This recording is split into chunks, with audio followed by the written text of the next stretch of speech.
अरिहन्ते सिद्धि सूरि उपाध्याय साधु सर्व अर्थ के प्रकाशी मांगलिक उपकारी है। जिनको स्वरूप जाने रागे ते भई जो भक्ति काय को नमाए सत्य उच्चारी है। धन्य धन्य तिन्हीं से काज सब आज भय कर जोड़ बार बार वंदना हमारी है। मंगल कल्याण सुख ऐसो हम चाहते हैं। हो मेरी ऐसी दशा जैसी तुम धारी है।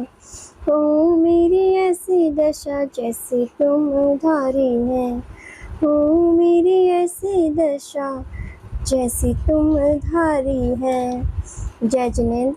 हमारे YouTube चैनल जिनमार्ग में आपका स्वागत है। हमारा पद्म पुराण ग्रंथ चल रहा है। आप सब ध्यान से इसको सुनिएगा और स्वाध्याय का लाभ लीजिएगा। राजा मारुत के यज्ञ का विनाश और रावण की दिग्विजय का वर्णन। पर्व 11।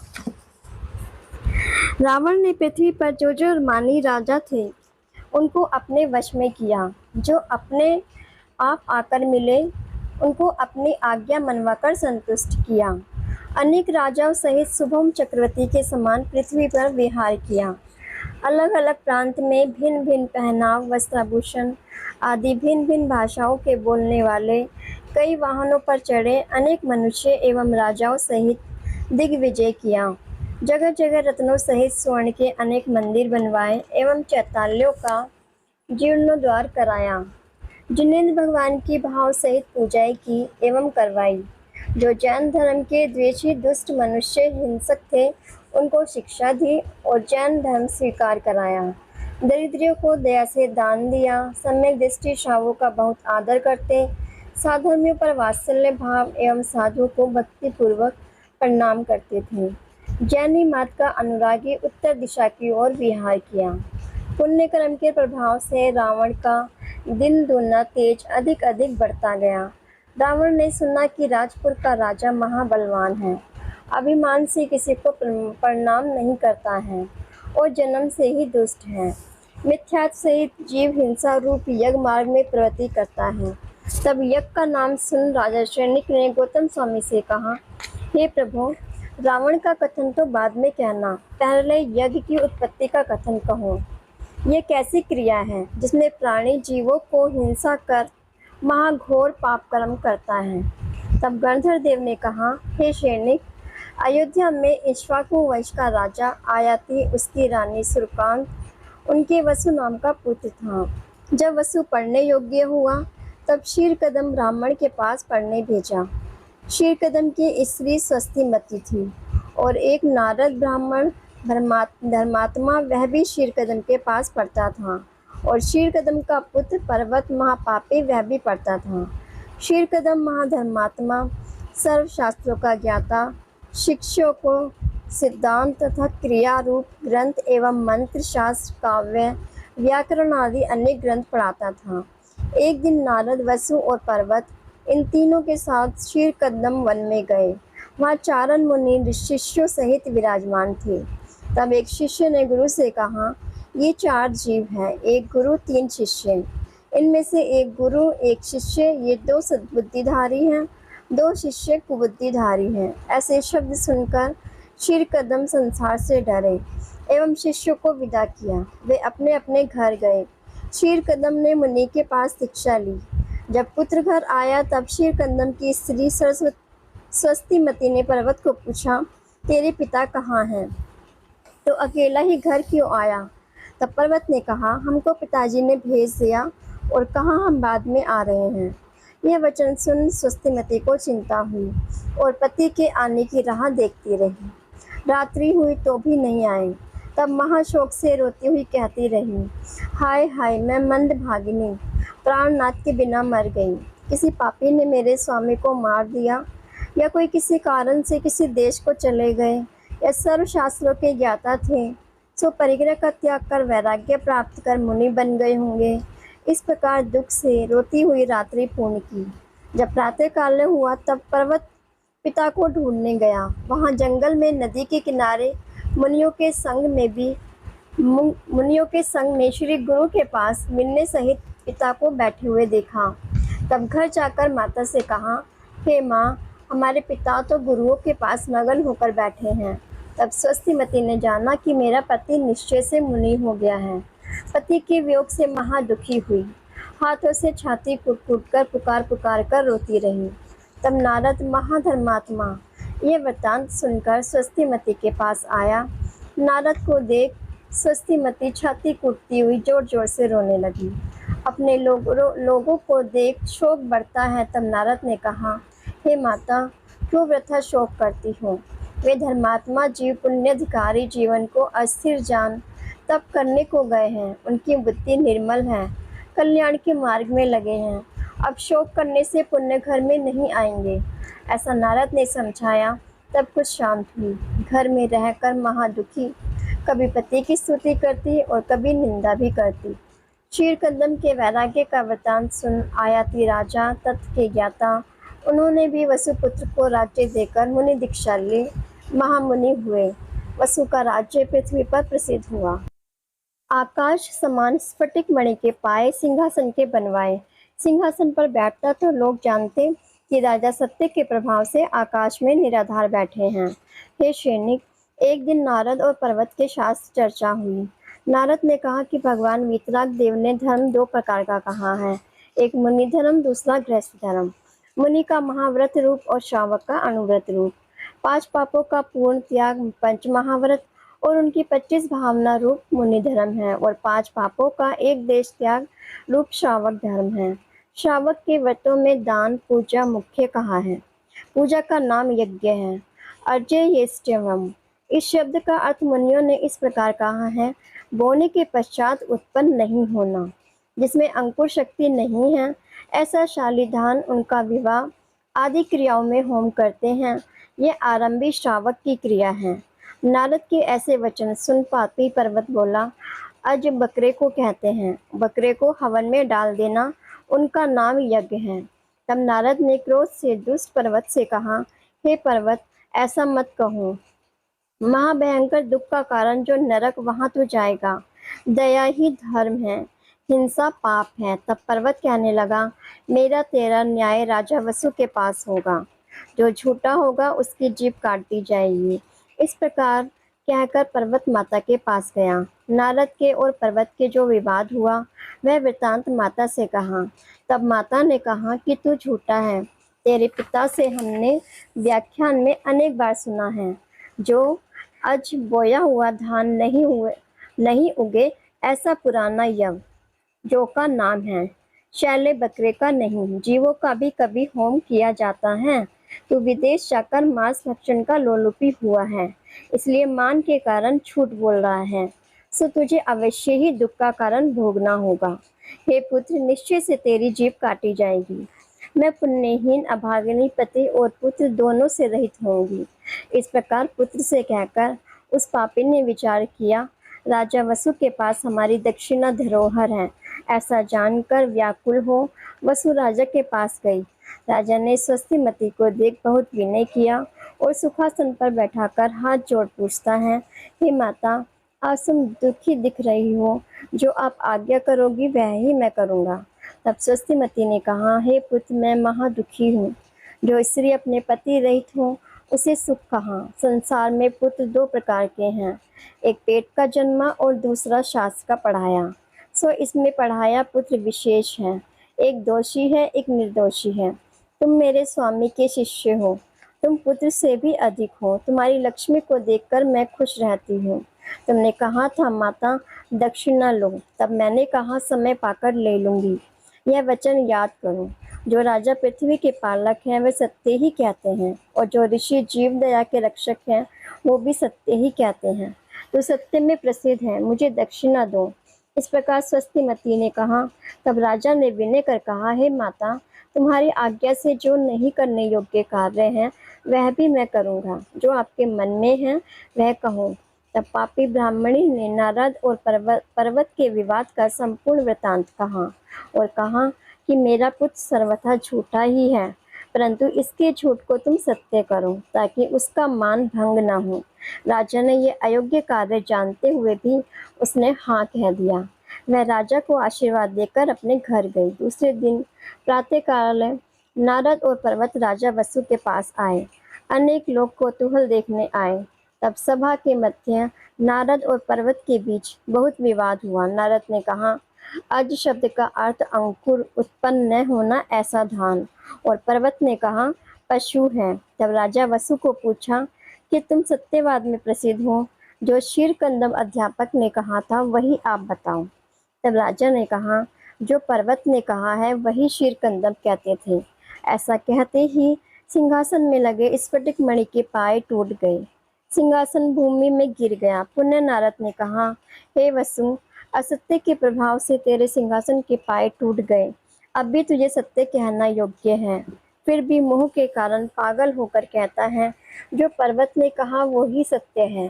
तब महापाप के भार से, हिंसा मार्ग के प्रचार से तत्काल ही पृथ्वी फट गई और सिंहासन सहित राजा वसु धरती में चला गया। राजा मरकर 7वें नरक गया। राजा वसु को मरा देख सभा के लोग वसु और पर्वत को धिक्कार धिक्कार कहने लगे। दया धर्म के उपदेश से नारद की बहुत प्रशंसा हुई। सब कहने लगे, यह तो धर्म सततो जय। पापी पर्वत सिंह हिंसा के उपदेश से धिक्कार दंड को प्राप्त हुआ। पापी पर्वत विदेशों में भ्रमण करता हुआ हिंसा शास्त्र का प्रचार करता रहा। स्वयं पढ़े दूसरों को पढ़ाए। जैसे पतंग दीपक में गिरे, ऐसे ही मिथ्या दृष्टि जीव कुमार्ग में गिरते हैं। अभक्ष का भक्षण करें, नहीं करने योग्य कार्य को करें, लोगों को झूठा उपदेश दे और कहे कि यज्ञ के कारण ही पशु बनाए हैं।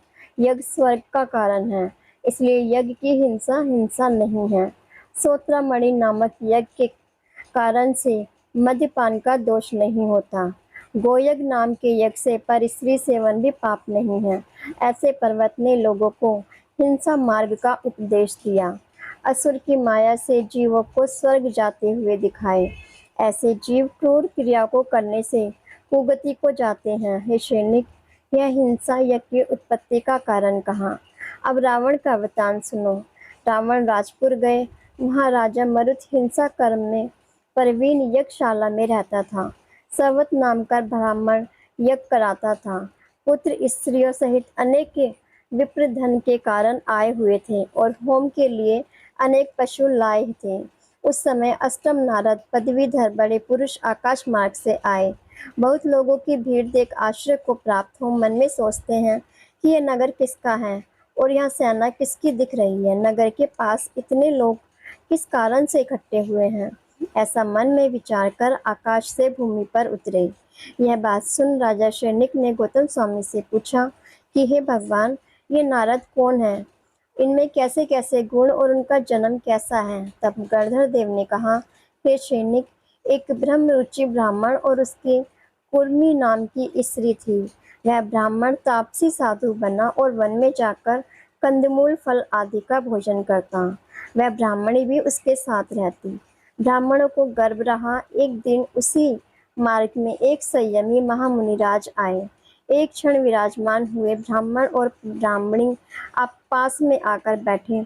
सो ब्राह्मणी को देखकर मुनि को दया उत्पन्न हुई। उनमें से बड़े मुनि बोले, देखो, यह प्राणी कर्मों के वश से संसार में भ्रमण करता है। धर्म प्राप्ति के लिए कुटुंब को छोड़कर संसार सागर से पार होने के लिए वन में आया। तो भी तापसी साधु, तूने ये क्या किया जो स्त्री को गर्भवती की? तेरे में और गृहस्थी में क्या भेद है? जैसे वमन किया भोजन मनुष्य पुण्य ग्रहण नहीं करते, ऐसे विवेकी पुरुष कामादि भोग छोड़ने के पश्चात पुण्य वो क्रिया नहीं करता। जो कोई साधु वेश धारण कर स्त्री का सेवन करता है तो भयानक वन में शेर, शालिनी आदि अनेक पर्यायों में जन्म पाता है एवं नरक निगोद में जन्म लेता है। जो कोई कुशील सेवन करता एवं आरंभ क्रियाओं में प्रवृत्ति कर अपने आप को तपस्वी साधु मानते, वह महा अज्ञानी है। उसका तप किस काम का? मिथ्या दृष्टि जीव खोटे साधुओं का वेश धारण कर विषयों की अभिलाषाओं में जो रत रहकर कहता है मैं तपस्वी हूँ, वह महामिथ्यात्वी है। वह व्रति कैसा? सुख से सोना, सुख से बैठना, सुख से आहार विहार करना, ओढ़ना बिछाना आदि सब काम करना और अपने आप को साधु मानते, वह महामूर्ख आप अपने आप को ठगते हैं। जिस घर में आग लग जाए वहां से निकलकर पुनः उसी आग में कैसे प्रवेश करें? जैसे पिंजरे के किसी छेद में से पक्षी बाहर निकल जाएं, पुनः उस पिंजरे में प्रवेश कैसे करें? ऐसे ही भोगों से विरक्त होकर पुनः इंद्रियों के भोगों में रक्त रहता है। वह मानव संसार में लोक निंदा का पात्र है, अथवा वह आत्म कल्याण नहीं कर सकता। सर्व परिग्रह के त्यागी मुनि ही एकाग्रचित होकर आत्म ध्यान करने योग्य होते हैं। सो तुम समान आरंभी साधु कैसे आत्म ध्यान कर सकते हैं? प्राणियों को परिग्रह के कारण ही राग द्वेष उत्पन्न होते हैं। राग से ही काम वासना जागृत होती है और द्वेष से जीवों की हिंसा होती है। काम एवं क्रोध से मानव पीड़ित होता है। अतः ज्ञानी मूर्ख जीवों के कृत्य अकृत्य की विवेक बुद्धि उत्पन्न नहीं होती। जो अविवेक से अशुभ कर्म करते हैं वे संसार सागर में भ्रमण करते हैं। इस प्रकार स्त्री संसर्ग में दोष जानकर ज्ञानी जन शीघ्र ही वैराग्य को प्राप्त होते हैं। अपने आप को जानकर विषयों को छोड़ परम धाम को प्राप्त करते हैं। इस प्रकार मुनिराज ने ब्राह्मण को धर्मोपदेश देकर संबोधन किया। तब ब्राह्मण ब्रह्म रुचि निर्मोही होकर मुनि बन गया और कुर्मी नाम की स्त्री का त्याग कर गुरु के साथ ही विहार किया।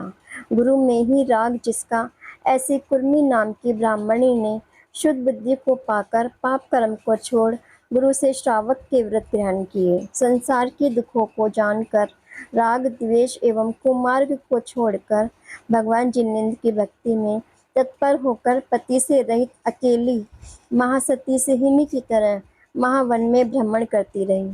10वें महीने पुत्र का जन्म हुआ। बालक को देखकर ज्ञान क्रिया को धारण कर मन में विचार किया कि पुत्र और परिवार का संबंध महा अनर्थ का मूल कारण है। ऐसा मुनिराज ने कहा। यह सत्य है, इसलिए पुत्र के राग का त्याग कर आत्म कल्याण करो।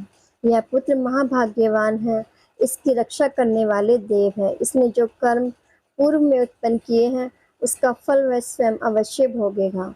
वन में, समुद्र में तथा शत्रुओं के वश में होने पर प्राणियों की रक्षा पूर्व उपार्जित कर्म ही करते हैं और कोई नहीं। जिसकी आयु 6 हो गई है वह माता की गोद में बैठा हुआ भी मृत्यु को प्राप्त हो जाता है। ये सभी संसारी प्राणी कर्मों के अधीन हैं। भगवान सिद्ध परमात्मा ही कर्म कलंक से रहित है। ऐसा जान महानिर्मल बुद्धि से बालक को आशीर्वाद देकर वन में छोड़ ब्राह्मणी विकल्प का त्याग कर आलोक नगर में आई। वहाँ इंद्रमालिनी नाम की आर्यका अनेक आर्यकाओं की गुरु उनके समीप ब्राह्मणी ने आर्य का दीक्षा ग्रहण की। महानिर्मल परिणामों की धारी हुई। आकाश मार्ग से जम्रदेव जा रहा था।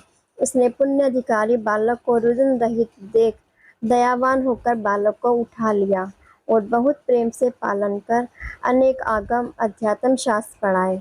युवावस्था में पंडित होकर सिद्धांत का ज्ञाता आकाशगामिनी विद्या को प्राप्त हुआ। व्रत और शील को अत्यंत दृढ़ता से पालन करता हुआ अपने माता पिता जो मुनि आर्यका बने थे उनकी भक्ति पूर्वक वंदना करता। कैसे है नारद?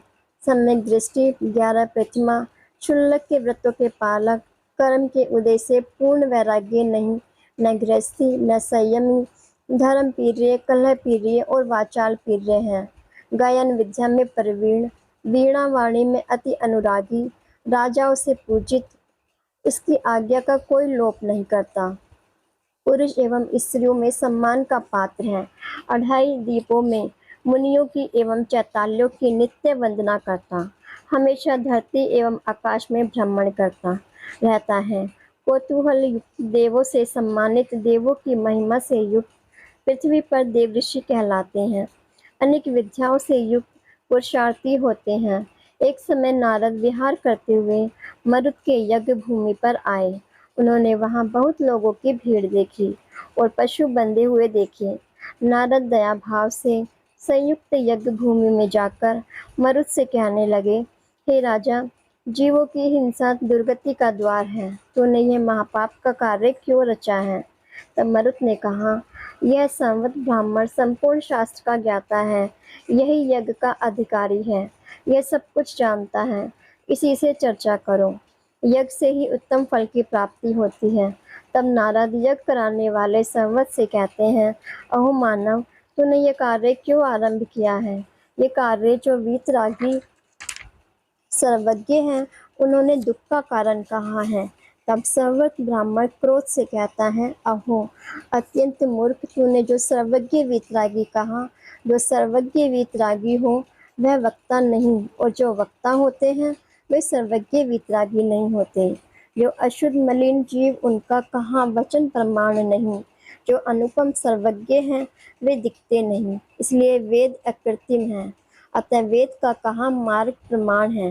वेद में शूद्र को छोड़ 3 वर्ण वालों को यज्ञ करना कहा है। यह यज्ञ अपूर्व धर्म है, स्वर्ग के अनुपम सुख को देने वाला है। वेद में पशु का वध पाप का कार्य नहीं कहा है। वेद शास्त्रों में यज्ञ कल्याण का कार्य कहा है। यह पशु की सृष्टि विधाता ने यज्ञ के लिए ही बनाई है, इसलिए यज्ञ में पशु का वध पाप का कारण नहीं है।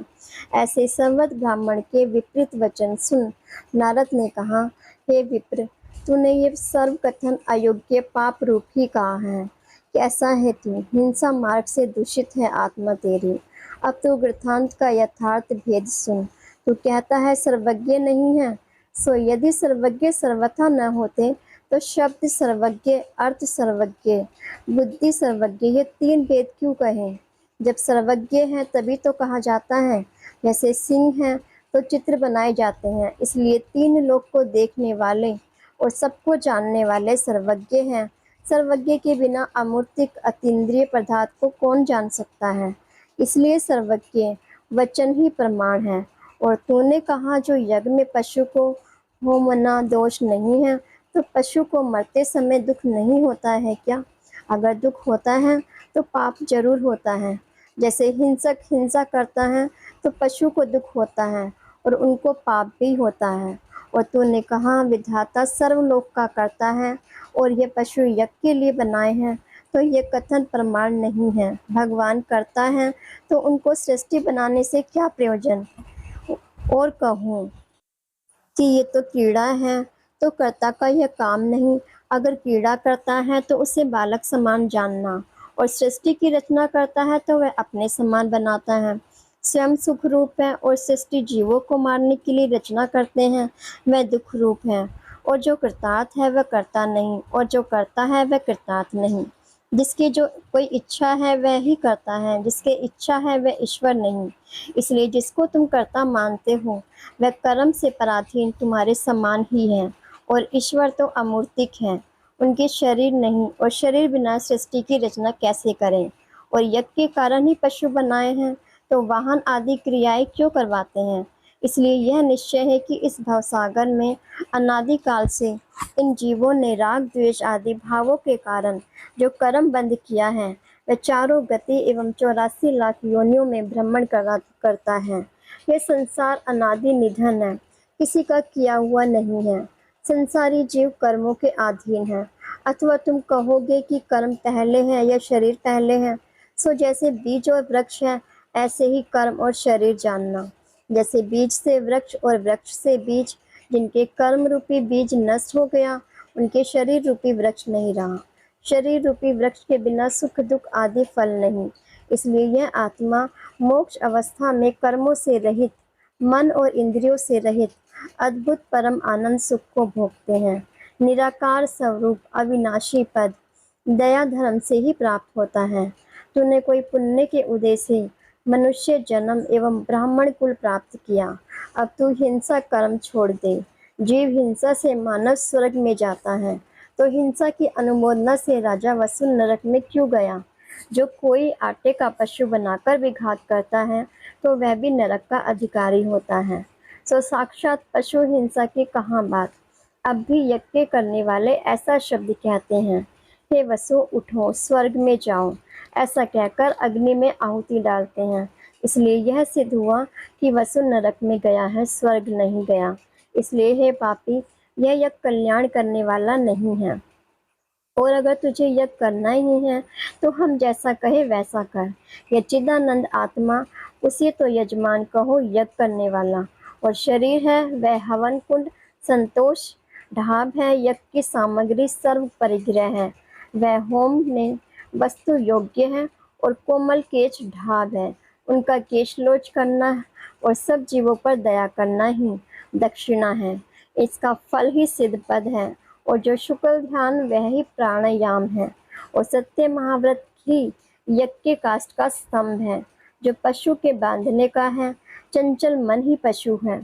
तप रूपी अग्नि में पचेंद्रिय के विषयों को होमना ही धर्म यज्ञ है। पर तुम कहते हो कि यज्ञ से देवों को तृप्त करते हैं, सो देवों के तो मानसिक आहार होता है, उनका शरीर सुगंधमय होता है।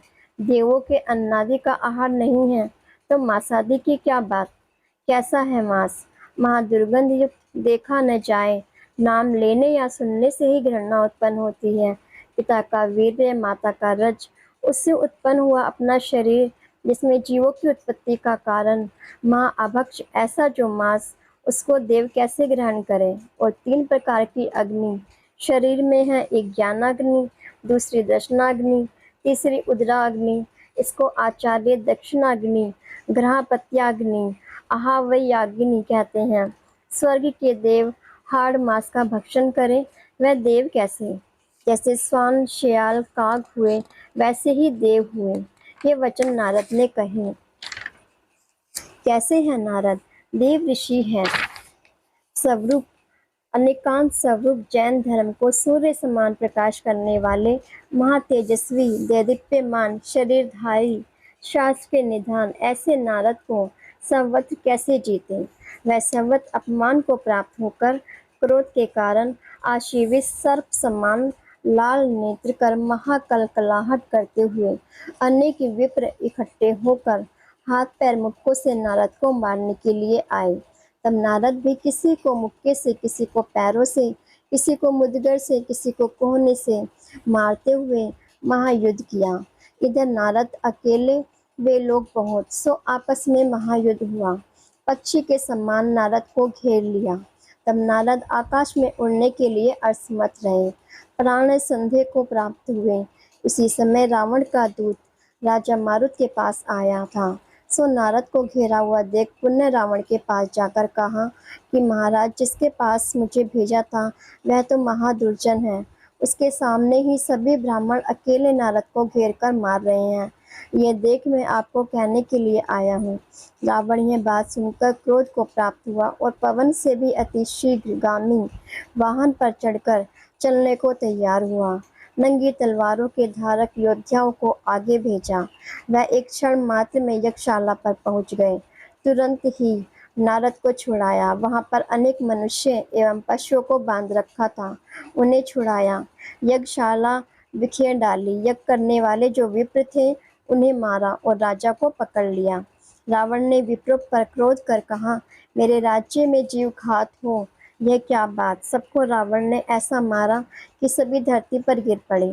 तब सुभट लोगों ने कहा, अहो, जैसे मारने से तुम्हारे को दुख होता है, ऐसे ही पशुओं को जानो। तुम्हारी पिटाई करने से तुम्हें कष्ट होता है, तो पशुओं को काटने से उन्हें कष्ट नहीं होता क्या। अब तुम पाप का फल सहन करो और नरकों के दुख को भोगो। और घोड़ों आदि के सवार एवं विद्याधर व भूमि गोचरी आदि जो हिंसक प्राणी थे उनको मारने लगे। तब वे जीव विलाप कर रोते हुए कहने लगे, हमको छोड़ो, फिर कभी ऐसा काम नहीं करेंगे।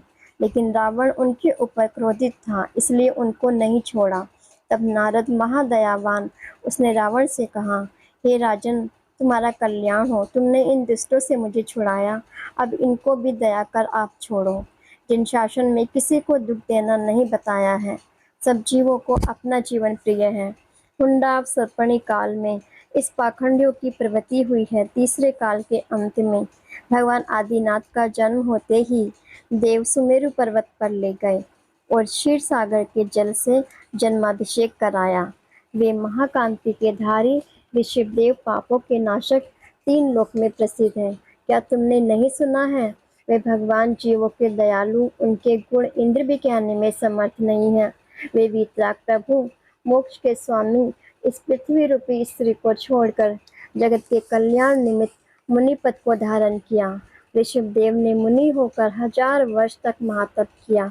प्रभु के अनुराग से कच्छादि 4000 राजाओं ने मुनि धर्म जाने बिना ही दीक्षा धारण की, सो परिचय सहन न कर सकने से फल आदि खाना एवं वस्त्र आदि धारण कर तापसी साधु बन गए। ऋषभ देव ने 1000 वर्ष तक तप कर वट वृक्ष के नीचे केवल ज्ञान प्राप्त किया। तब सभी देवों ने आकर केवल ज्ञान की पूजा की।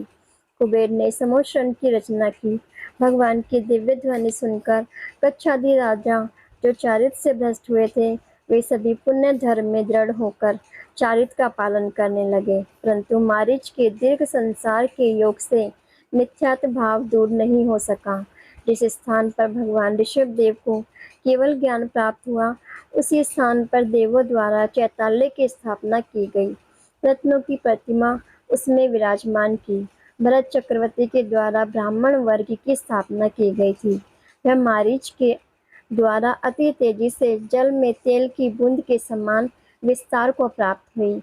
उसने संसार में मिथ्यात्व का प्रचार कर संसार को मोहित किया, लोगों को कुक्रिया में लगाया और सुकृत क्रिया का प्रकाश नष्ट होने लगा। मानव साधुओं का अनादर करने लगे। पहले शुभम चक्रवर्ती ने इनका नाश किया, तो भी ये अभाव को प्राप्त नहीं हुए।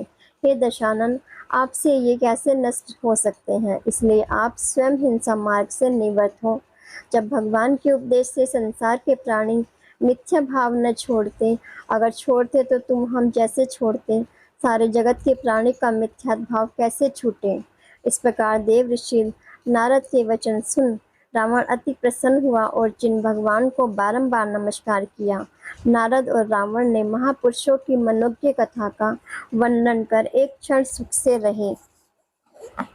अब हम जगत के सभी जीव सुखी हो, इसी मंगल भावना के साथ यही विराम लेते हैं। कल हम इसके आगे का